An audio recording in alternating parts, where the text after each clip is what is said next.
આજના આ ખાસ વિશ્લેષણમાં આપણે એક એવી અદૃશ્ય જાળ વિશે વાત કરવાના છીએ. એક એવો મનોવૈજ્ઞાનિક ખેલ જે આજની સિસ્ટમ બહુ જ ચાલાકીથી રમી રહી છે.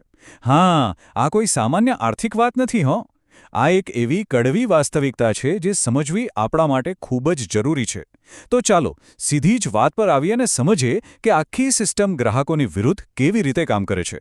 જુઓ, સમાજ જેને ઉદારતા કે દરિયાદિલી કહે છે ને, એ જ વસ્તુને ચાણક્ય નીતિ સ્પષ્ટ શબ્દોમાં આર્થિક આત્મહત્યા કહે છે. વાત થોડી કડવી લાગશે, પણ આજના આધુનિક માળખાનો એક જ મુખ્ય હેતુ છે: લોકોની પરસેવાની કમાણી કોઈ પણ રીતે પડાવી લેવી અને લોકોને સસ્તા ડોપામાઇનના બંધાણી બનાવીને બસ એક આજ્ઞાકારી ગ્રાહક તરીકે જ જાળવી રાખવા. તો અહીં એક બહુ જ મોટો પ્રશ્ન ઊભો થાય છે. શું ગ્રાહકો ખરેખર પોતાની મરજીથી નિર્ણયો લે છે કે પછી કોઈ અદૃશ્ય સ્ક્રિપ્ટ તેમને પૂરી રીતે કંટ્રોલ કરી રહી છે? બસ અહીં જ ડાર્ક સાયકોલોજીનો મૂળભૂત નિયમ સમજવો પડે. નિયમ બહુ સીધો છે. જે વ્યક્તિ પોતાની લાગણીઓ પર નિયંત્રણ નથી રાખી શકતી તે ક્યારેય પોતાના પૈસા પર નિયંત્રણ નહીં રાખી શકે. અને હા, જે પોતાના પૈસા કંટ્રોલ નથી કરતો ને તેને બહારની દુનિયા સંપૂર્ણપણે કંટ્રોલ કરે છે. આ એક હકીકત છે. તો ચાલો આપણે આના પહેલા સ્ટેજ પર નજર કરીએ. સ્ટેજ 1: ફેક સોશિયલ સ્ટેટસ, એટલે કે માત્ર સામાજિક દેખાવ માટે કરવામાં આવતો ખોટો ખર્ચ. હવે આને થોડું ધ્યાનથી સમજીએ. લોકો માત્ર પોતાના પડોશીઓને કે સંબંધીઓને પ્રભાવિત કરવા માટે બિનજરૂરી મોંઘી કાર કે લેટેસ્ટ સ્માર્ટફોન પાછળ દેવામાં ડૂબી જાય છે. આખી જિંદગી ઈએમઆઈ ભર્યા કરે છે. આને મનોવિજ્ઞાનમાં વેલિડેશન ટ્રેપ કહેવાય છે. સમજો, મોંઘા ગેજેટ્સ ખરીદવાથી કોઈ રાતોરાત અમીર નથી બની જતું. તેનાથી ફક્ત મોટી કંપનીઓના ખિસ્સા ભરાય છે. આ તો બસ પોતાની આંતરિક અસુરક્ષા અને અંદરના ખાલીપણાને છુપાવવા માટે મોંઘી વસ્તુઓ ખરીદીને આ ટ્રેપમાં ફસાવવા જેવી વાત છે. અહીં એક બહુ જ રસપ્રદ તફાવત જોવા મળે છે. એક તરફ બુદ્ધિશાળી લોકો છે જેઓ હંમેશા પોતાના સંસાધનોનો યોગ્ય ઉપયોગ કરીને પોતાનું સામ્રાજ્ય ઊભું કરે છે, અને બીજી તરફ મૂર્ખ ગ્રાહકો જેઓ એવા લોકોની ખોટી અને કામચલાઉ વાહવાઈ મેળવવા માટે પોતાના જ પૈસા સળગાવી દે છે જેઓ ખરેખર અંદરથી તેમની ઈર્ષા કરતા હોય છે. આ એકદમ વાસ્તવિકતા છે. આ જ વાતને ચાણક્યની પ્રાચીન સમજ વધુ મજબૂત બનાવે છે. ચાણક્યે બહુ પહેલાં સ્પષ્ટ ચેતવણી આપી હતી કે જે વ્યક્તિ પોતાની સાચી સ્થિતિ છુપાવીને ખોટો દેખાવ કરે છે ને તેનો વિનાશ બિલકુલ નિશ્ચિત છે. માત્ર બહારનો ખોટો દેખાવ કરવા કરતાં પોતાની સાચી આર્થિક સ્વતંત્રતાને પ્રાધાન્ય આપવું અત્યંત જરૂરી છે. હવે આગળ વધીએ સ્ટેજ 2 તરફ. સ્ટેજ 2 છે એન્ટરટેનિંગ ટોક્સિક રિલેશનશિપ્સ, એટલે કે આપણા જીવનમાં રહેલા ઝેરીલા સંબંધોને બિનજરૂરી રીતે સાચવવા. આપણામાંથી મોટાભાગના લોકો પોતાનો કિંમતી સમય અને મહેનતના પૈસા એવા ઝેરીલા પરિચિતો પાછળ વેડફી નાખે છે.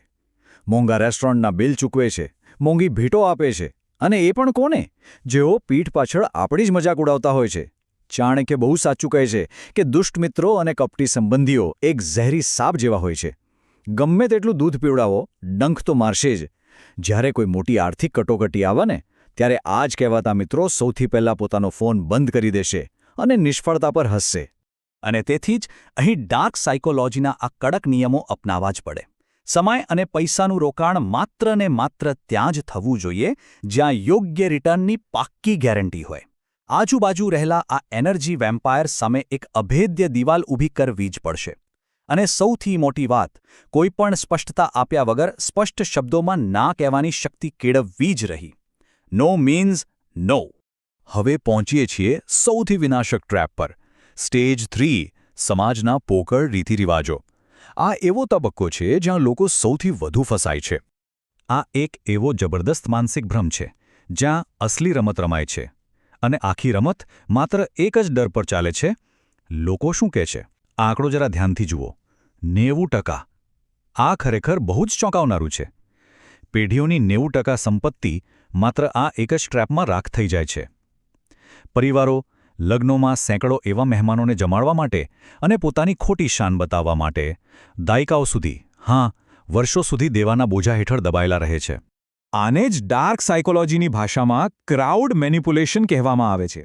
સમાજ સામાજિક બહિષ્કારના ડરનો એક હથિયાર તરીકે બહુ જ ખૂબીથી ઉપયોગ કરે છે. પરિણામે થાય છે શું?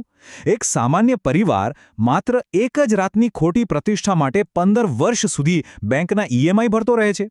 આખી સિસ્ટમ એ રીતે ડિઝાઇન થઈ છે કે સામાન્ય માણસ ક્યારેય સાચા અર્થમાં આર્થિક રીતે સ્વતંત્ર થઈ જ ન શકે. ચાલો હવે જોઈએ ચોથો અને ખૂબ જ ઊંડો મનોવૈજ્ઞાનિક ટ્રેપ સ્ટેજ 4 સસ્તી લોકપ્રિયતા ખરીદવી એટલે કે પૈસા ફેંકીને ખોટી વાહવાહી મેળવવી.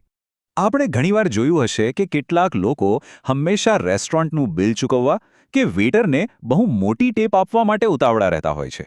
ખરેખર આ અમીર કે ઉદાર દેખાવાની માત્ર એક અસુરક્ષિત ભાવના છે. ડાર્ક સાયકોલોજીમાં આને ઈગો સ્ટ્રોકિંગ કહેવાય છે. તકવાદી મિત્રો શું કરે? એ લોકો આવી અસુરક્ષિત વ્યક્તિના અહંકારને ખોટા વખાણ કરીને પંપાડે, જેથી મફતમાં જમવાનું મળી જાય. અરે ભાઈ, તો પોતાનો શેઠ છે, બિલ ભરી દેશે.